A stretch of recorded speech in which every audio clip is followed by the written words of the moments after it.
रातोरात मिल्खा सिंगची आठवण करून देणारा हा फ्लाइंग सिख आहे तरी कोण? त्याचा नेमका इतिहास काय? जाणून घेण्यासाठी हा व्हिडिओ शेवटपर्यंत बघा. पंजाबच्या जालंधरमध्ये एक छोट्या गावातील 25 वर्षाच्या गुरिंदर वीर सिंग या तरुणानं भारताचा आजवरचा सर्वात वेगवान धावपटू म्हणून इतिहास रचलाय. पण ट्रॅकवरच्या या झगमगाटामागे दडलाय त्याच्या अनवाणी पायांचा सराव.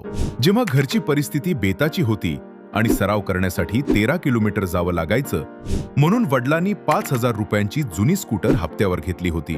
2017च्या आशियाई स्पर्धेत तो 16व्या क्रमांकावर आला तेव्हा लोकांनी हिणवलं, हा कधीच पदक जिंकणार नाही. मात्र खचलेल्या गुरिंदरला वडिलांनी फोनवरून एकच कानमंत्र दिला की दुसऱ्या तिसऱ्या क्रमांकाचा विचार मनात असेल तर धावणं सोड, धावायचं तर फक्त पहिल्या नंबरसाठी.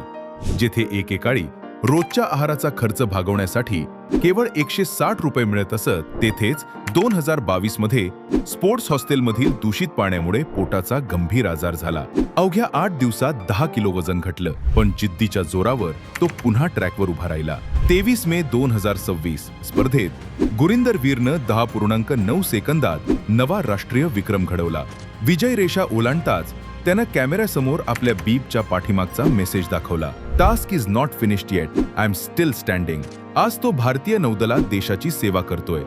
परिस्थितीवर मात करून इतिहास रचणाऱ्या या फ्लाइंग सिखला सलाम. ही प्रेरणादायी गोष्ट प्रत्येकापर्यंत पोहोचवण्यासाठी व्हिडिओ जास्तीत जास्त शेअर करा आणि अशाच नवीन अपडेटसाठी व्हायरल कारभारला फॉलो करा.